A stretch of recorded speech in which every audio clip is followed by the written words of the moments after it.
Good morning student. B Ed 4th semester ਜਿਹੜੇ student ਹੈ ਉਹਨਾਂ ਸਬਜੈਕਟ ਚੱਲ ਰਿਹਾ ਸੀ ਅਸੈਸਮੈਂਟ ਫॉर ਲਰਨਿੰਗ। ਉਹਦੇ ਸੈਕਸ਼ਨ ਬੀ ਦੇ ਕੁਝ ਟੌਪਿਕ ਰਹਿੰਦੇ ਸੀ। ਅੱਜ ਮੈਂ ਤੁਹਾਨੂੰ ਉਹਦੇ ਵਿੱਚ ਇੱਕ ਟੌਪਿਕ ਕਰਵਾਉਣ ਜਾ ਰਹੀ ਹਾਂ। The name of the topic is percentage, ਪ੍ਰਤੀਸ਼ਤਤਾ, ਜਿਹਨੂੰ ਪੰਜਾਬੀ ਦੇ ਵਿੱਚ ਕਿਹਾ ਜਾਂਦਾ ਹੈ।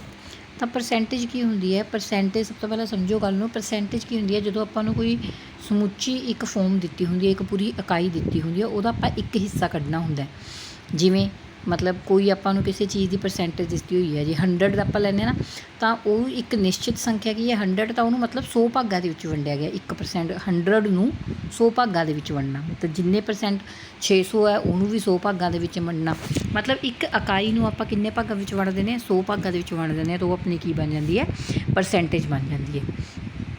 ਤਾਂ ਆਮ ਤੌਰ 'ਤੇ ਜਿਹੜਾ ਪਰਸੈਂਟੇਜ ਆ ਉਹਦੇ ਲਈ ਆਪਾਂ ਇਹ ਵਾਲਾ ਸਿੰਬਲ ਯੂਜ਼ ਕਰਦੇ ਹਾਂ, ਠੀਕ ਹੈ।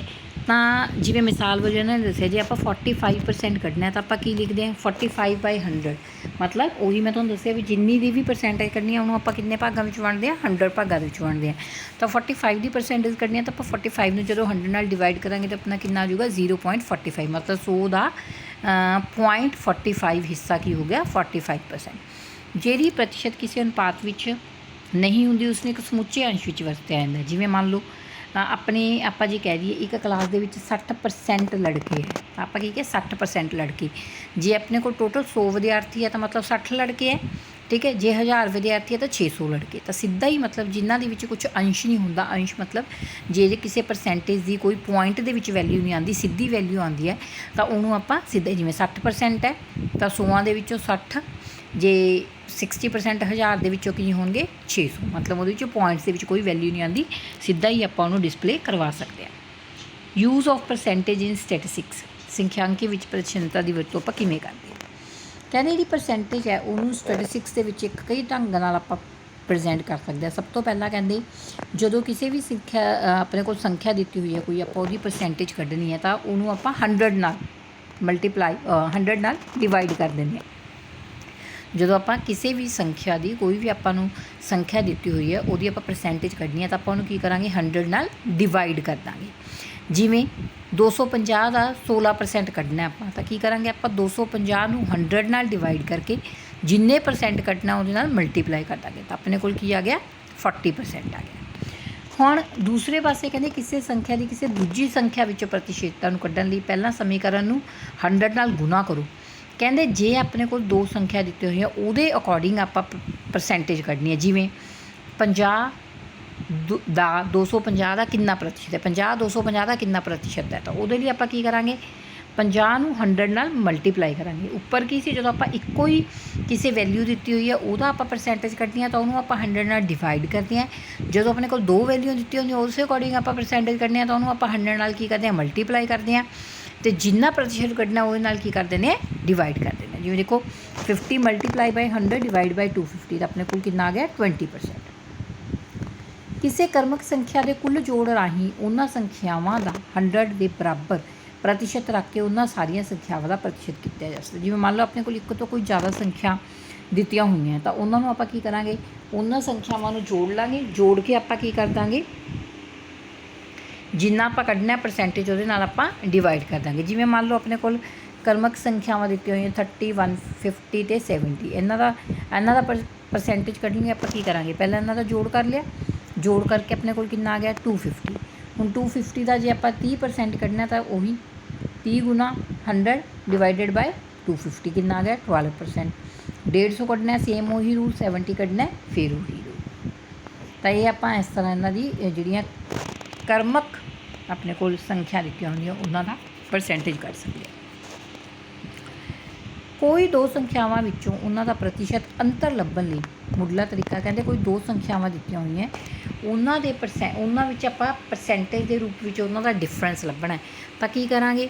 ਆਪਾਂ ਮੰਨ ਲਓ 250 ਤੋਂ 280 ਤੱਕ ਆਏ ਪ੍ਰਤੀਸ਼ਤ ਦੇ ਅੰਤਰ ਨੂੰ ਲੱਭਣਾ, ਤਾਂ ਪਹਿਲਾਂ ਤਾਂ ਉਹਨਾਂ ਦਾ ਡਿਫਰੈਂਸ ਦੇਖੋ। 280 ਚੋਂ 250 ਮਾਈਨਸ ਕਰੋਗੇ 30 ਹੈ, ਤਾਂ ਉਵੇਂ ਹੀ ਤਾਂ ਕਿਵੇਂ ਕਰੋਗੇ? 30 ਮਲਟੀਪਲਾਈ ਬਾਈ 100 ਡਿਵਾਈਡਡ ਬਾਈ 250। ਤਾਂ ਪਹਿਲੀ ਚੋਂ ਦੂਜੀ ਮੈਂ ਤੁਹਾਨੂੰ ਦੱਸਿਆ ਜਦੋਂ ਦੋ ਸੰਖਿਆਵਾਂ ਆ ਜਾਂਦੀਆਂ ਦੂਜੀ ਸੰਖਿਆ ਦੇ ਅਕੋਰਡਿੰਗ ਪਹਿਲੀ ਸੰਖਿਆ ਦਾ ਪ੍ਰਤੀਸ਼ਤ ਕੱਢਣਾ ਤਾਂ ਆਪਾਂ 100 ਨੂੰ ਕੀ ਕਰਦੇ ਹਾਂ? ਮਲਟੀਪਲਾਈ ਕਰਦੇ ਹਾਂ। ਜੇ ਆਪਣੇ ਕੋਲ ਇੱਕੋ ਹੀ ਸੰਖਿਆ ਦਿੱਤੀ ਹੋਈ ਉਹਦੀ ਆਪਾਂ ਪਰਸੈਂਟੇਜ ਕੱਢਣੀ ਹੈ ਤਾਂ 100 ਨਾਲ ਆਪਾਂ ਉਸ ਚੀਜ਼ ਨੂੰ ਡਿਵਾਈਡ ਕਰਦੇ ਹਾਂ। ਜਦੋਂ ਕੇਵਲ ਪ੍ਰਤੀਸ਼ਤਤਾ ਦਾ ਮੁੱਲ ਦਿੱਤਾ ਹੋਵੇ ਉਸ ਨੂੰ ਪੂਰਨ ਸੰਖਿਆ ਨੂੰ ਲੱਭਣ ਲਈ, ਜਿਵੇਂ ਜੇਕਰ 280 ਹੈ, ਕਿਸੇ ਸੰਖਿਆ ਦਾ 112% ਹੈ, ਤਾਂ ਉਸ ਸੰਖਿਆ ਦਾ 1% ਲੱਭਣ ਲਈ ਕੀ ਕਰੋਗੇ? 280 ਹੈ, ਠੀਕ ਹੈ ਜੀ, ਤਾਂ ਆਪਣੇ ਕੋਲ ਕੀ ਹੈ? ਕਿਸੇ ਸੰਖਿਆ ਦਾ ਕੀ ਹੈ? 112 ਤਾਂ ਆਪਣੇ ਕੋਲ ਕੀ ਆ ਗਿਆ? 2.5 ਆ ਗਿਆ। 2.5 ਆਉਣ 'ਤੇ ਫਿਰ ਆਪਾਂ ਕੀ ਕੀਤਾ? 100 ਵਾਲੀ ਸੰਖਿਆ ਕੀ ਹੋਏਗੀ? 280 ਗੁਣਾ ਉਹੀ ਫਾਰਮੂਲਾ 100 ਨਾਲ ਮਲਟੀਪਲਾਈ ਕਰਕੇ ਡਿਵਾਈਡ ਕਿਹਦੇ ਨਾਲ ਕਰਾਂਗੇ? 112 ਨਾਲ। ਤਾਂ ਦੇਖੋ ਕਿੰਨੀ ਅੰਕ ਸੰਖਿਆ ਆ ਰਹੀ ਆਪਣੇ ਕੋਲ? 250। ਜਦੋਂ ਕੋਈ ਦੋ ਵਸਤੂਆਂ ਦਾ ਵਾਧਾ ਪ੍ਰਤੀਸ਼ਤ ਕੱਢਣਾ ਹੋਵੇ, ਜਿਵੇਂ ਜੇਕਰ ਪਿਆਜ਼ਾਂ ਦਾ ਭਾਅ 2.99 ਰੁਪਏ ਪ੍ਰਤੀ ਕਿਲੋਗ੍ਰਾਮ ਹੈ ਤੋਂ 3.99 ਪ੍ਰਤੀ ਕਿਲੋਗ੍ਰਾਮ ਵੱਧ ਗਿਆ, ਮਤਲਬ 2.99 ਰੁਪਏ ਪ੍ਰਤੀ ਕਿਲੋਗ੍ਰਾਮ ਸੀ, ਉਹ ਵੱਧ ਕੇ ਕਿੰਨਾ ਹੋ ਗਿਆ? 3.99 ਹੋ ਗਿਆ। ਤਾਂ ਉਸੇ ਤਰ੍ਹਾਂ ਹੀ ਕਹਿੰਦੇ ਜਿਵੇਂ ਆਲੂਆਂ ਦਾ ਭਾਅ 1.99 ਤੋਂ ਵੱਧ ਕੇ 2.99 ਹੋ ਗਿਆ, ਤਾਂ ਦੋਵਾਂ ਵਸਤੂਆਂ ਦੀ ਕੀਮਤਾਂ ਵਿੱਚ ਹੋਏ ਦੇ ਵਾਧੇ ਪ੍ਰਤੀਸ਼ਤ ਨੂੰ ਕਿਵੇਂ ਕੱਢੋਗੇ? ਪਹਿਲਾਂ ਤਾਂ ਦੇਖੋਗੇ ਮਾਈਨਸ ਕਰਕੇ ਮੁੱਲ ਕਿੰਨਾ ਵਧਿਆ। ਜਿਵੇਂ 1 ਰੁਪਇਆ ਵਧਿਆ ਤਾਂ 1 ਰੁਪਏ ਦੇ ਪ੍ਰਤੀਸ਼ਤ ਦੇ ਹਿਸਾਬ ਨਾਲ ਵਾਧਾ ਹੋਇਆ, ਤਾਂ ਕੀ ਕਰੋਗੇ? 1 ਗੁਣਾ ਉਹੀ 100 multiply by divided by 1 multiply by 100 by ਬਾਈ 2.99, ਤਾਂ ਕਿੰਨਾ ਪ੍ਰਤੀਸ਼ਤ ਵਾਧਾ ਹੋਇਆ? 33%। ਉਸੇ ਤਰ੍ਹਾਂ ਹੀ ਆਲੂਆਂ ਦਾ ਭਾਅ ਕੱਢਿਆ, ਤਾਂ ਆਲੂਆਂ ਦੇ ਭਾਅ ਦੇ ਅਕੋਰਡਿੰਗ ਉਹੀ ਉਹਨਾਂ ਦਾ ਪਹਿਲਾਂ ਡਿਫਰੈਂਸ ਕੱਢਿਆ। ਆਲੂਆਂ ਦਾ ਪਹਿਲਾ ਭਾਅ 1.99 ਸੀ, ਫਿਰ 2.99 ਹੋ ਗਿਆ, ਮਾਈਨਸ ਕੀਤਾ 1 ਰੁਪਏ ਦੇ ਹਿਸਾਬ ਨਾਲ ਵਧਿਆ, ਤਾਂ 1 ਨੂੰ 100 ਨਾਲ ਗੁਣਾ ਕਰਾਂਗੇ, ਡਿਵਾਈਡ ਕਰਾਂਗੇ 1.99 ਨਾਲ, ਤਾਂ ਕਿੰਨੇ ਪ੍ਰਤੀਸ਼ਤ ਵਾਧਾ ਹੋਇਆ? 50% ਜਿਹੜਾ ਹੈਗਾ ਪਿਆਜ਼ ਦੇ ਭਾਅ ਵਿੱਚ ਵਾਧਾ ਹੋਇਆ। ਉਸ ਤੋਂ ਬਾਅਦ ਆ ਜਾਂਦੀਆਂ ਐਪਲੀਕੇਸ਼ਨ ਆ ਜਾਂਦੀਆਂ ਆਫ ਪਰਸੈਂਟੇਜ ਇਨ ਰਿਸਰਚ। ਕਿਹੜੀਆਂ ਐਪਲੀਕੇਸ਼ਨ? ਆਮ ਤੌਰ 'ਤੇ ਕਹਿੰਦੇ 3 ਢੰਗਾਂ ਨਾਲ ਆਪਾਂ ਇਸ ਨੂੰ ਰਿਪ੍ਰੈਜ਼ੈਂਟ ਕਰਦੇ ਹਾਂ। ਵਿਭਿੰਨ ਤਰ੍ਹਾਂ ਦੇ ਅੰਕੜਿਆਂ ਦੀ ਤੁਲਨਾ ਕਰਨ ਅਤੇ ਉਹਨਾਂ ਨੂੰ ਸ੍ਰੇਸ਼ਟ ਬਣਾਉਣ ਲਈ। ਵਿਭਿੰਨ ਤਰ੍ਹਾਂ ਦੇ ਅੰਕੜੇ ਮਤਲਬ ਵੱਖਰੇ ਤਰ੍ਹਾਂ ਤੁਹਾਨੂੰ ਅੰਕੜੇ ਦਿੱਤੇ ਹੋਏ ਹੈ, ਉਹਨਾਂ ਨੂੰ ਤੁਸੀਂ ਕਿਵੇਂ ਰਿਪ੍ਰੈਜ਼ੈਂਟ ਕਰ ਸਕਦੇ ਹੋ? ਸਮੇਂ ਅੰਕੜਿਆਂ ਵਿੱਚ ਆਏ ਬਦਲਾਵ ਨੂੰ ਯੋਗ ਬਣਾਉਣ ਲਈ। ਜਿਵੇਂ ਆਪਾਂ ਦੇਖਿਆ ਆਲੂਆਂ ਦੇ ਭਾਅ ਦੇ ਵਿੱਚ ਪਿਛਲੀ ਐਗਜ਼ਾਮਪਲ ਦੇ ਵਿੱਚ ਪਿਆਜ਼ਾਂ ਦੇ ਭਾਅ ਦੇ ਵਿੱਚ ਬਦਲਾਵ ਆਇਆ, ਤਾਂ ਉਹਨਾਂ ਅੰਕੜਿਆਂ ਨੂੰ ਕਿਵੇਂ ਰਿਪ੍ਰੈਜ਼ੈਂਟ ਕਰਨਾ ਜਦੋਂ ਅੰਕੜੇ ਚੇਂਜ ਹੁੰਦੇ ਰਹਿੰਦੇ ਆ। ਅੰਕੜਿਆਂ ਦੇ ਮੁੱਢਲੇ ਆਕਾਰ ਵਿੱਚ ਹੋਏ ਵਾਧੇ ਘਾਟੇ ਨੂੰ, ਉਸ ਤੋਂ ਇਲਾਵਾ ਜੇ ਕੋਈ ਵਾਧਾ ਜਾਂ ਘਾਟਾ ਹੋਇਆ ਅੰਕੜਿਆਂ ਦੇ ਵਿੱਚ ਤਾਂ ਉਹਨੂੰ ਕਿਵੇਂ ਦਰਸਾਉਣਾ, ਉਹ ਚੀਜ਼ਾਂ ਦਿੱਤੀਆਂ। ਸੂਚਨਾ ਦੀ ਤੁਲਨਾ ਕਰਨ ਲਈ ਪਹਿਲਾਂ ਪ੍ਰਤੀਸ਼ਤਾਂ ਦੀ ਵਰਤੋਂ, using percentage to compare information. ਜਦੋਂ ਆਪਾਂ ਦੋ ਤਰ੍ਹਾਂ ਦੀ ਇਨਫੋਰਮੇਸ਼ਨ ਨੂੰ ਕੰਪੇਅਰ ਕਰਨਾ ਤਾਂ ਉਦੋਂ ਆਪਾਂ ਪਰਸੈਂਟੇਜ ਨੂੰ ਕਿਵੇਂ ਵਰਤਾਂਗੇ? ਕਹਿੰਦੇ ਸਭ ਤੋਂ ਪਹਿਲਾਂ ਆਪਾਂ ਇਹਨਾਂ ਅੰਕੜਿਆਂ ਦੀ ਸੂਚੀਆਂ ਨੂੰ ਗ੍ਰਾਫਾਂ ਜਾਂ ਰਿਪੋਰਟਾਂ ਰਾਹੀਂ ਜਿਹੜਾ ਹੈਗਾ ਰਿਪ੍ਰੈਜ਼ੈਂਟ, ਜਾਂ ਤਾਂ ਗ੍ਰਾਫ ਬਣਾ ਕੇ ਜਾਂ ਰਿਪੋਰਟ ਬਣਾ ਕੇ ਇਹਨੂੰ ਰਿਪ੍ਰੈਜ਼ੈਂਟ ਕਰ ਸਕਦੇ ਹਾਂ। ਜੇ ਕੋਈ ਸਰੋਤ ਕੋਈ ਸਾਂਝ ਨਹੀਂ ਰੱਖਦੇ ਤਾਂ ਅੰਕੜੇ ਵਿੱਚ ਗੜਬੜ ਪੈਦਾ ਹੋ ਸਕਦੀ ਹੈ। ਇਸ ਲਈ ਕਹਿੰਦੇ ਜਿਹੜਾ ਆਪਾਂ ਗ੍ਰਾਫ ਬਣਾਉਂਦੇ ਹਾਂ ਜਾਂ ਜੋ ਰਿਪੋਰਟ ਬਣਾਉਂਦੇ ਉਹ ਮੈਚ ਹੋਣੀ ਚਾਹੀਦੀ ਹੈ। ਜੇ ਉਹ ਦੋਨੇ ਮੈਚ ਨਹੀਂ ਹੁੰਦੀਆਂ ਗ੍ਰਾਫ ਅਤੇ ਰਿਪੋਰਟ, ਤਾਂ ਅੰਕੜਿਆਂ ਦੇ ਵਿੱਚ ਕੀ ਹੋ ਸਕਦੀ ਹੈ? ਗੜਬੜ। ਬਿਲਕੁਲ ਆਪਣੇ ਕੋਲ ਜਿਹੜਾ ਰਿਜ਼ਲਟ ਹੈ ਉਹ ਸਹੀ ਨਹੀਂ ਆਊਗਾ। ਕਹਿੰਦੇ ਹੁਣ ਜੇ ਆਪਾਂ ਮਿਸਾਲ ਵਜੋਂ ਦੇਖੀਏ, ਆਪਣੇ ਕੋਲ ਟੇਬਲ ਦਿੱਤਾ ਹੋਇਆ 2001 ਅਤੇ 2002 ਵਿੱਚ ਕੈਸਟਾ ਅਤੇ ਹੋਰ ਜਿਵੇਂ ਹਾਰਡ ਡਿਸਕ ਹੈ, ਪੈਨ ਡਰਾਈਵ, CD ਦੀ ਵਿਕਰੀ ਬਾਰੇ ਦੱਸਦੇ ਆ। 2001 ਦੇ ਵਿੱਚ ਹਾਰਡ ਡਿਸਕ 2.4 ਹੈ, ਕੈਸਟਾ 46.2, CD ਕੈਸਟਾ 159.7 ਅਤੇ ਪੈਨ ਡਰਾਈਵ 78.3। ਟੋਟਲ ਕਿੰਨੀਆਂ ਹੋ ਗਈਆਂ? 268.6 ਆਈਟਮਸ ਹੋ ਗਈਆਂ। 2002 ਦੇ ਵਿੱਚ ਟੋਟਲ ਆਈਟਮ ਬਣਦੀਆਂ 285.9। ਤਾਂ ਇਸ ਤਰ੍ਹਾਂ ਕਹਿੰਦੇ ਇਹ 2001 ਅਤੇ 2002 ਦੀ ਵਿਕਰੀ ਆਪਾਂ ਦੇਖ ਲਈ ਵੀ ਅਲੱਗ-ਅਲੱਗ ਹੈ ਦੋਨਾਂ ਸਾਲਾਂ ਦੇ ਵਿੱਚ। ਇਸ ਤਰ੍ਹਾਂ ਦੋਵਾਂ ਦੀ ਜੇ ਆਪਾਂ ਇਹਨਾਂ ਦੀ ਭਿੰਨਤਾ ਦੇਖਣੀ ਹੈ ਜੇ ਵੈਸੇ, ਤਾਂ ਉਹ ਬਹੁਤ ਕਠਿਨ ਹੋ ਜਾਂਦੀ ਹੈ ਜੇ ਵੈਸੇ ਭਿੰਨਤਾ ਦੇਖਣੀ ਹੈ। ਤਾਂ ਕਹਿੰਦੇ ਜੇਕਰ ਆਪਾਂ ਇਹਨੂੰ ਪਰਸੈਂਟੇਜ ਦੇ ਰੂਪ ਵਿੱਚ ਇਹਨਾਂ ਚੀਜ਼ਾਂ ਨੂੰ ਰਿਪ੍ਰੈਜ਼ੈਂਟ ਕਰੀਏ ਤਾਂ ਬੜੀ ਈਜ਼ੀ ਹੋ ਜਾਂਦੀ ਹੈ ਚੀਜ਼ਾਂ ਨੂੰ ਸਮਝਣਾ।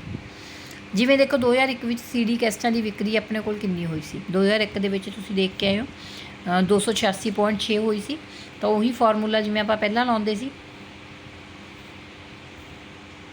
ਕੈਸਟਾਂ ਦੇਖ ਰਹੇ ਹਾਂ ਆਪਾਂ ਪਹਿਲਾਂ ਇਕੱਲੀ ਕੈਸਟਾਂ ਦੀ ਵਿਕਰੀ 159.7 159.7 ਡਿਵਾਈਡਡ ਕਿੰਨਾ ਕਰਾਂਗੇ? ਜਿੰਨਾ ਆਪਣਾ ਕੁੱਲ ਜੋੜ ਆਇਆ ਅਤੇ ਮਲਟੀਪਲਾਈ ਕਰਾਂਗੇ 100 ਨਾਲ, ਤਾਂ ਕਿੰਨਾ ਆ ਗਿਆ ਆਪਣੇ ਕੋਲ? 55.72। ਇਸ ਤਰ੍ਹਾਂ ਸਾਰੀਆਂ ਵਸਤਾਂ ਦੀ ਵਿਕਰੀ ਦੇ ਆਪਾਂ ਕੀ ਕੱਢ ਸਕਦੇ ਹਾਂ? ਪਰਸੈਂਟੇਜ ਕੱਢ ਕੇ ਉਹਨਾਂ ਦਾ ਟੇਬਲ ਬਣਾ ਸਕਦੇ ਹਾਂ। ਦੇਖੋ ਇਸੇ ਤਰ੍ਹਾਂ ਹੀ ਸਾਰਿਆਂ ਦੀ ਪਰਸੈਂਟੇਜ ਕੱਢ ਕੇ ਟੇਬਲ ਬਣਿਆ ਹੋਇਆ।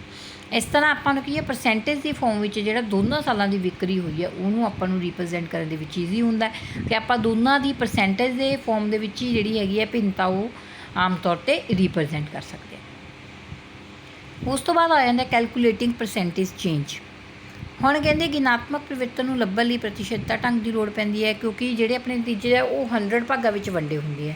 100 ਭਾਗਿਆਂ ਵਿੱਚੋਂ ਤੇ ਸਹੀ ਨਤੀਜੇ ਅੰਕੜਿਆਂ ਤੋਂ ਆਪਾਂ ਕਿਵੇਂ ਕੱਢ ਸਕਦੇ ਹਾਂ? ਕਹਿੰਦੇ ਜਿਵੇਂ ਆਪਾਂ ਟੇਬਲ 1 ਦੇ ਵਿੱਚ ਕੈਸਟਾਂ ਦੇਖੀਆਂ ਸਾਲ 2001 ਅਤੇ 2002 ਵਿੱਚ ਕਿਵੇਂ ਗਿਰਾਵਟ ਆਈ ਪ੍ਰਤੀਸ਼ਤ ਕੱਢਣ ਦੇ ਵਿੱਚ, ਉਹ ਆਪਾਂ ਦੇਖਦੇ ਹਾਂ। ਜਿਵੇਂ ਕਹਿੰਦੇ ਸਾਲ 2001 ਅਤੇ 2002 ਵਿੱਚ ਕੈਸਟਾਂ ਦੀ ਵਿਕਰੀ ਦਾ ਅੰਤਰ ਕੱਢ ਲਓ। ਪਹਿਲਾਂ ਸਾਲ 2001 ਦੇ ਵਿੱਚ 46.2 ਸੀ ਤੇ ਉਹਦੇ ਵਿੱਚ ਅਗਲੇ ਸਾਲ ਆ ਗਈ ਮਾਈਨਸ ਕਰਤਾ ਉੱਪਰ 36.6 ਤਾਂ 9.6 ਲੱਖ ਹੋ ਗਈ। ਕੈਸਟਾਂ ਦੀ ਗਿਣਤੀ ਵਿੱਚ ਜੇ ਹੁਣ ਉਹਨੂੰ ਪਰਸੈਂਟੇਜ ਕੱਢਣੀ ਹੈ ਤਾਂ ਕਿਵੇਂ ਕੱਢੋਗੇ? ਜਿਹੜਾ ਟੋਟਲ ਹੈ ਉਹਨੂੰ ਆਪਾਂ ਡਿਵਾਈਡ ਕਰਾਂਗੇ ਆਪਣੀ 40 ਪਹਿਲੀ ਜਿਹੜੀ ਪਹਿਲੇ ਸਾਲ ਦੀ ਆ 46.2 ਤੇ ਮਲਟੀਪਲਾਈ ਕਰਾਂਗੇ 100 ਨਾਲ, ਕਿੰਨਾ ਆ ਗਿਆ 20.78%। ਇਸ ਦਾ ਅਰਥ ਕੀ ਹੈ? ਕਹਿੰਦੇ 2002 ਵਿੱਚ ਸਾਲ 2001 ਦੀ ਤੁਲਨਾ ਵਿੱਚ ਕੈਸਟਾਂ ਦੀ ਵਿਕਰੀ ਵਿੱਚ 20.78 ਦੀ ਗਿਰਾਵਟ ਆਈ ਹੈ। ਤਾਂ ਇਸ ਤਰ੍ਹਾਂ ਆਪਾਂ ਕਹਿੰਦੇ ਪਰਸੈਂਟੇਜ ਕੱਢ ਕੇ ਤੁਲਨਾ ਕਰਕੇ ਜਿਹੜੀ ਗਿਰਾਵਟ ਉਹ ਈਜ਼ੀਲੀ ਵੇ ਨਾਲ ਕੱਢ ਸਕਦੇ। ਕੈਲਕੂਲੇਟਿੰਗ ਪਰਸੈਂਟੇਜ ਇਨਕਰੀਜ਼ਿਸ, ਵਾਧੇ ਜਾਂ ਘਾਟੇ ਦੀ ਪ੍ਰਤੀਸ਼ਤਤਾ ਕਿਵੇਂ ਕੱਢ ਸਕਦੇ ਹਾਂ? ਹੁਣ ਕਹਿੰਦੇ ਵਾਧੇ ਜਾਂ ਘਾਟੇ ਦੀ ਦਰ ਨੂੰ ਕਿਵੇਂ? ਜਿਵੇਂ ਕਹਿੰਦੇ ਇੱਕ ਟੈਲੀਵਿਜ਼ਨ ਦਾ ਵੇਚ ਮੁੱਲ ਪਤਾ ਕਰਾਂਗੇ ਜਿਸ ਦਾ ਮੁੱਲ 18,000 ਰੱਖਿਆ ਗਿਆ ਅਤੇ 15% ਘਾਟੇ ਵਿੱਚ ਵੇਚਿਆ ਗਿਆ, ਮਤਲਬ ਉਸਦਾ ਵੇਚ ਮੁੱਲ ਕੀ ਹੈ 18,000 ਰੱਖਿਆ ਤੇ 15% ਆਪਾਂ ਲੋਸ ਨਾਲ ਉਹਨੂੰ ਵੇਚ ਰਹੇ ਹਾਂ, ਤਾਂ ਘਾਟਾ ਕੀ ਹੋਇਆ 15% ਹੈ। ਜਦੋਂ ਪਰਸੈਂਟ ਹੁੰਦਾ ਡਿਵਾਈਡ ਬਾਈ 100 ਕਰ ਲੈਂਦੇ, 15 ਡਿਵਾਈਡ ਬਾਈ 100 ਗੁਣਾ ਮੁੱਲ ਕਿੰਨਾ ਰੱਖਿਆ ਆਪਾਂ 18,000 ਤਾਂ 2700 ਰੁਪਇਆ। ਇਸ ਤਰ੍ਹਾਂ ਆਪਾਂ ਕੀ ਹੈ ਕਹਿੰਦੇ ਇਸ ਤਰ੍ਹਾਂ ਟੀਵੀ ਦਾ ਜਿਹੜਾ ਅਸਲ ਮੁੱਲ ਹੈ ਉਹ ਕੀ ਹੈ 18,000 ਮਾਈਨਸ 2700 15,300 ਰੁਪਏ। ਇਸ ਤਰ੍ਹਾਂ ਅਸੀਂ ਵਸਤੂ ਦੇ ਵਾਧੇ ਪ੍ਰਤੀਸ਼ਤ ਤੋਂ ਅਸਲ ਮੁੱਲ ਕੱਢ ਸਕਦੇ ਹਾਂ, ਜਿੰਨੀ ਆਪਾਂ ਨੂੰ ਉਹਦੀ ਪਰਸੈਂਟੇਜ ਦਿੱਤੀ ਹੋਈ ਹੈ ਉਹਦਾ ਜਿਹੜਾ ਅਸਲ ਮੁੱਲ ਹੈ ਆਪਾਂ ਇਸ ਤਰ੍ਹਾਂ ਉਹਦਾ ਕੱਢ ਸਕਦੇ ਹਾਂ, ਮਤਲਬ 2700 ਰੁਪਏ ਆਪਾਂ ਫਾਇਦੇ ਵਿੱਚ ਉਹਨੂੰ ਵੇਚ ਰਹੇ ਸੀ। ਉਸ ਤੋਂ ਬਾਅਦ ਇਹਦੇ ਵਿੱਚ ਨੈਕਸਟ ਟੋਪਿਕ ਆਪਣੇ ਕੋਲ ਆ ਜਾਂਦਾ ਆਵਿਰਤੀ ਵੰਡ, ਜਿਹਨੂੰ ਫ੍ਰੀਕੁਐਂਸੀ ਡਿਸਟਰੀਬਿਊਸ਼ਨ ਕਿਹਾ ਜਾਂਦਾ। ਫ੍ਰੀਕੁਐਂਸੀ ਡਿਸਟਰੀਬਿਊਸ਼ਨ ਦੇ ਵਿੱਚ ਕੀ ਦੱਸਿਆ ਹੋਇਆ? ਕਹਿੰਦੇ ਜਿਹੜੇ ਸੰਖਿਆਂਕੀ ਉਪਯੋਗ ਦ੍ਰਿਸ਼ਟੀ ਵਿੱਚ ਰੱਖੇ ਹੋਏ 3 ਸੰਕਲਪ ਵਿਸ਼ੇਸ਼ ਹੈ: ਤੱਥਾਂ ਦਾ ਵਰਗੀਕਰਨ, ਸਾਰਣੀਬੱਧ ਕਰਨਾ ਅਤੇ ਆਵਿਰਤੀ ਵੰਡ। ਇਹਨਾਂ ਵਿੱਚੋਂ ਤੱਥਾਂ ਦਾ ਵਰਗੀਕਰਨ ਮਤਲਬ ਉਹਨਾਂ ਦੀ ਡਿਵਾਈਡੇਸ਼ਨ ਕਰਨੀ, ਇਹ ਪਹਿਲਾਂ ਪੜ੍ਹਾਏ। ਫਿਰ ਉਹਨਾਂ ਦੇ ਤੱਥਾਂ ਦੀ ਗੁਣਾ ਦੇ ਆਧਾਰ 'ਤੇ ਵਰਗੀਕਰਨ ਕੀਤਾ ਜਾਂਦਾ। ਫਿਰ ਉਹਨਾਂ ਨੂੰ ਸਾਰਣੀਬੱਧ ਮਤਲਬ ਇੱਕ ਟੈਬੂਲੇਸ਼ਨ, ਇੱਕ ਟੇਬਲ ਦੀ ਫਾਰਮ ਦੇ ਵਿੱਚ ਆਪਾਂ ਡਿਵਾਈਡ ਕਰਦੇ। ਜਿਵੇਂ ਕਿਸੇ ਕਲਾਸ ਵਿੱਚ ਕਹਿੰਦੇ 40 ਬੱਚਿਆਂ ਦੀ ਬੁੱਧੀ ਉਪਲਬਧੀ ਦਾ ਵਰਣਨ ਕਰਨ ਲਈ ਉਹਨਾਂ ਨੂੰ ਕਿਸੇ ਢੰਗ ਨਾਲ ਸਾਰਣੀਬੱਧ ਕਰਨਾ, ਮਤਲਬ 40 ਬੱਚੇ ਹੈ ਕਲਾਸ ਦੇ ਵਿੱਚ, ਉਹਨਾਂ ਦੀ ਬੁੱਧੀ ਦਾ ਵਰਣਨ ਕਰਨਾ ਵੀ ਕਿਹੜਾ ਇੰਟੈਲੀਜੈਂਟ ਹੈ ਕਿਹੜਾ ਲੈਸ ਇੰਟੈਲੀਜੈਂਟ ਹੈ। ਤਾਂ ਉਹਨੂੰ ਆਪਾਂ ਕੀ ਕਰਾਂਗੇ ਇੱਕ ਪਹਿਲਾਂ ਟੇਬਲ ਦੀ ਫਾਰਮ ਦੇ ਵਿੱਚ ਲੈ ਕੇ ਜਾਵਾਂਗੇ, ਰੋ ਦੀ ਫਾਰਮ ਦੇ ਵਿੱਚ ਡਿਵਾਈਡ ਕਰਾਂਗੇ, ਫਿਰ ਆਪਾਂ ਹੀ ਉਹਨੂੰ ਸਾਰਣੀਬੱਧ ਕਰ ਸਕਦੇ ਹਾਂ। ਇੱਕ ਫਾਰਮ ਦੇ ਵਿੱਚ ਉਹਨੂੰ ਡਿਵਾਈਡ ਕਰਨਾ ਜ਼ਰੂਰੀ ਹੋ ਜਾਂਦਾ ਹੈ। ਫ੍ਰੀਕੁਐਂਸੀ ਡਿਸਟਰੀਬਿਊਸ਼ਨ ਆਵਿਰਤੀ ਵੰਡ ਦੇ ਵਿੱਚ ਕੀ ਕਰਦੇ ਆ? ਕਹਿੰਦੇ ਇਹਦੇ ਵਿੱਚ ਕਿਸੇ ਵਿਸ਼ੇਸ਼ ਪ੍ਰਕਾਰ ਦੇ ਅੰਕਾਂ ਵਿੱਚ ਕਿਸੇ ਵੀ ਮਾਨ ਦੇ ਵਾਰ-ਵਾਰ ਆਉਣ 'ਤੇ ਉਸ ਮਾਨ ਦੀ ਆਵਿਰਤੀ ਨੂੰ ਫ੍ਰੀਕੁਐਂਸੀ ਕਹਿੰਦੇ। ਜਦੋਂ ਕਹਿੰਦੇ ਕੋਈ ਅੰਕ ਹੈ, ਅੰਕਾਂ ਦੇ ਵਿੱਚ ਕੋਈ ਵੈਲਿਊ ਜਿਹੜੀ ਆ ਵਾਰ-ਵਾਰ ਆ ਰਹੀ ਹੈ, ਉਸਦਾ ਜਿਹੜਾ ਮੀਨ ਹੈ, ਜੋ ਆਪਾਂ ਮੀਡੀਅਨ ਮੋਡ ਜਿਹੜਾ ਕੱਢਦੇ ਹਾਂ, ਜਿਹੜਾ ਮਾਨ ਹੈ ਉਹ ਜਦੋਂ ਵਾਰ-ਵਾਰ ਆਉਂਦਾ ਉਸ ਆਵਿਰਤੀ ਨੂੰ ਆਪਾਂ ਕੀ ਕਹਿੰਦੇ ਹਾਂ ਫ੍ਰੀਕੁਐਂਸੀ ਕਰਦੇ ਹਾਂ। ਮੰਨ ਲਓ ਜੇਕਰ ਕੋਈ ਸੰਖਿਆ ਜਾਂ ਮਾਨ ਇੱਕ ਵਾਰ ਆਉਂਦਾ ਹੈ ਤਾਂ ਉਹ ਮਾਨ ਦੀ ਆਵਿਰਤੀ ਇੱਕ ਹੋਵੇਗੀ। ਭਾਵ ਇਹ ਕਿ ਜੇਕਰ ਕਿਸੇ ਪ੍ਰਾਪਤ ਅੰਕੜਿਆਂ ਵਿੱਚ ਜੋ ਸੰਖਿਆ ਜਿੰਨੀ ਵਾਰੀ ਆਉਂਦੀ ਹੈ ਉਨੀ ਆਵਿਰਤੀ। ਉਦਾਹਰਨ ਵਜੋਂ ਦਿੱਤੇ ਗਏ ਅੰਕੜਿਆਂ ਵਿੱਚ ਜੇ 59 ਸੰਖਿਆ 5 ਵਾਰ ਆਈ ਹੈ ਤਾਂ ਉਹਦੀ ਆਵਿਰਤੀ ਕਿੰਨੀ 5। ਮਤਲਬ ਫ੍ਰੀਕੁਐਂਸੀ ਕਿਵੇਂ ਨਿਕਲੇ? ਜਿਹੜੀ ਚੀਜ਼ ਜਿੰਨੇ ਵਾਰੀ ਆਊਗੀ, ਮਤਲਬ ਮੰਨ ਲਓ ਆਪਣੇ ਕੋਲ ਇੱਕ ਰੋ ਬਣੀ ਹੋਈ ਹੈ, ਰੋ ਦੇ ਵਿੱਚ ਜਿਹੜੀ 59 ਹੈ ਉਸ ਰੋ ਮਤਲਬ ਉਹਦੇ ਵਿੱਚ ਮੰਨ ਲਓ ਤੁਸੀਂ 20 ਵੈਲਿਊਜ਼ ਦਿੱਤੀਆਂ ਹੋਈਆਂ ਕੋਈ ਅਲੱਗ-ਅਲੱਗ, ਕੋਈ 61 59 ਜਿਹੜੀ ਹੈ 5 ਵਾਰੀ ਰਿਪੀਟ ਹੋ ਰਹੀ ਹੈ ਤਾਂ ਉਹਦੀ ਆਵਿਰਤੀ ਕਿੰਨੀ ਹੈ 5। ਜੇ 61 ਇੱਕ ਵਾਰੀ ਆ ਰਿਹਾ ਤਾਂ ਉਹਦੀ ਆਵਿਰਤੀ ਕੀ ਹੋਊਗੀ 1। ਇੱਕ ਸੰਖਿਆ ਜਿੰਨੇ ਵਾਰੀ ਰੀਪ੍ਰਜੈਂਟ ਹੋ ਰਹੀ ਹੈ ਉਹੀ ਉਹਦੀ ਕੀ ਹੋ ਜਾਂਦੀ ਹੈ ਫ੍ਰੀਕੁਐਂਸੀ ਹੋ ਜਾਂਦੀ ਹੈ। ਪ੍ਰਪੇਅਰਿੰਗ ਅ ਫ੍ਰੀਕੁਐਂਸੀ ਡਿਸਟਰੀਬਿਊਸ਼ਨ, ਜਿਵੇਂ ਆ ਵੇਖੋ ਇੱਕ ਦੁਹਰਾਉਣ ਲਈ ਕਹਿੰਦੇ ਇੱਕ ਆਵਿਰਤੀ ਵੰਡ ਬਣਾਈ ਗਈ ਆ, ਵੈਲਿਊਜ਼ ਦਿੱਤੀਆਂ ਹੋਈਆਂ, ਜਿਹੜਾ ਇੱਥੇ ਬਰਾਬਰਤਾ ਦੀ ਵੰਡ ਬਣਾਓ, ਜਿਵੇਂ ਬਿਲਕੁਲ 57 51 ਇਸ ਤਰ੍ਹਾਂ ਵੈਲਿਊਜ਼ ਦਿੱਤੀਆਂ ਹੋਈਆਂ ਰੋਜ਼ ਦੀ ਫਾਰਮ ਦੇ ਵਿੱਚ।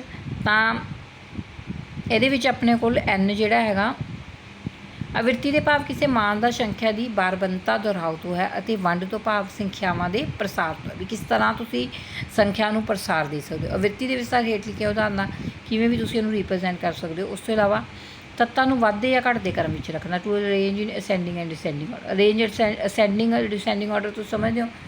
ਅਸੈਂਡਿੰਗ ਡਿਸੈਂਡਿੰਗ ਜਦੋਂ ਆਪਾਂ ਵੱਡੇ ਤੋਂ ਛੋਟੇ ਵੱਲ ਜਾ ਰਹੇ ਹਾਂ, ਅਸੈਂਡਿੰਗ ਜਦੋਂ ਛੋਟੇ ਤੋਂ ਵੱਡੇ ਵੱਲ ਜਾ ਰਹੇ ਹਾਂ, ਤਾਂ ਉਸੇ ਤਰ੍ਹਾਂ ਆਪਾਂ ਵੈਲਿਊਜ਼ ਨੂੰ ਜਿਵੇਂ ਰਿਪਰੈਜ਼ੈਂਟ ਕਰ ਸਕਦੇ ਹਾਂ। ਹੁਣ ਇੱਥੇ ਕੀ ਹੈ ਘਟਦਾ ਕ੍ਰਮ ਦਿੱਤਾ ਹੋਇਆ, ਘਟਦੇ ਕ੍ਰਮ ਦੇ ਵਿੱਚ ਕੀ ਦਿੱਤਾ ਪਹਿਲਾਂ 59 ਸਭ ਤੋਂ ਪਹਿਲਾਂ ਵੱਡੀ ਵੈਲਿਊ, ਫਿਰ ਛੋਟੀ, ਫਿਰ ਉਸ ਤੋਂ ਛੋਟੀ, ਫਿਰ ਉਸ ਤੋਂ ਛੋਟੀ, ਇਸ ਅਕੋਰਡਿੰਗ ਆਪਾਂ ਉਹਨੂੰ ਡਿਵਾਈਡ ਕਰਤਾ। ਉੱਚਤਮ ਅਤੇ ਨਿਯਮਿਤ ਅੰਕਾਂ ਦਾ ਪਤਾ ਲਗਾਉਣਾ, ਦਿੱਤੇ ਗਏ ਅੰਕੜਿਆਂ ਵਿੱਚ ਸਭ ਤੋਂ ਉੱਚੇ ਅਤੇ ਨੀਵੇਂ ਅੰਕ ਕਿਹੜੇ ਹੈ। ਹੁਣ ਜਿਵੇਂ ਪਿਛਲੀ ਉਦਾਹਰਨ ਹੈ, ਸਭ ਤੋਂ ਉੱਚਾ ਅੰਕ ਕੀ ਰੱਖਿਆ ਗਿਆ 59, ਸਭ ਤੋਂ ਨੀਵਾਂ ਅੰਕ ਕੀ ਹੈ 31। ਤਾਂ ਇਸ ਤਰ੍ਹਾਂ ਆਪਾਂ ਪਹਿਲਾਂ ਜੇ ਅਰੇਂਜ ਕਰਤਾ ਤਾਂ ਹੀ ਆਪਾਂ ਨੂੰ ਚੀਜ਼ਾਂ ਦਾ ਪਤਾ ਲੱਗ ਰਿਹਾ। ਮਤਲਬ ਪਹਿਲਾਂ ਆਪਾਂ ਦੇਖੋ ਟੈਬੂਲਰ ਫਾਰਮ ਦੇ ਵਿੱਚ ਇੱਕ ਰੋਜ਼ ਦਾ ਕਾਲਮ ਦੀ ਫਾਰਮ ਦੇ ਵਿੱਚ ਇਹਨਾਂ ਨੂੰ ਡਿਵਾਈਡ ਕਰਤਾ, ਫਿਰ ਆਪਾਂ ਇਹਨਾਂ ਨੂੰ ਅਸੈਂਡਿੰਗ ਐਂਡ ਡਿਸੈਂਡਿੰਗ ਆਰਡਰ ਚਲਾ ਲਿਆ, ਫਿਰ ਇਹਨਾਂ ਦੀ ਮੈਕਸਿਮਮ ਅਤੇ ਮਿਨੀਮਮ ਵੈਲਿਊ ਕੱਢ ਲਈ। ਉਸੇ ਤਰ੍ਹਾਂ ਪ੍ਰਸਾਰ ਦਾ ਪਤਾ ਲਗਾਉਣਾ, ਟੂ ਡਿਟਰਮਿਨੈਂਟ ਦਾ ਰੇਂਜ ਕਿੰਨੀ ਹੈਗੀ ਹੈ। ਅੰਕਾਂ ਦੀ ਦਿੱਤੀ ਵਾਨੂੰ ਸੂਤਰ ਤੋਂ ਆਪਾਂ ਉਹਦੀ ਪ੍ਰਸਾਰ ਦਾ ਪਤਾ ਲਗਾ ਸਕਦੇ ਹਾਂ।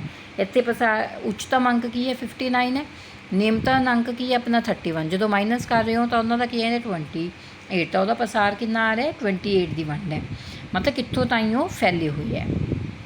ਵਰਗ ਅੰਤਰ ਅਤੇ ਵਰਗਾਂ ਦੀ ਸੰਖਿਆ ਨਿਸ਼ਚਿਤ ਕਰਨਾ, ਡਿਟਰਮਨ ਦਾ ਕਲਾਸ ਦੇ ਵਿੱਚ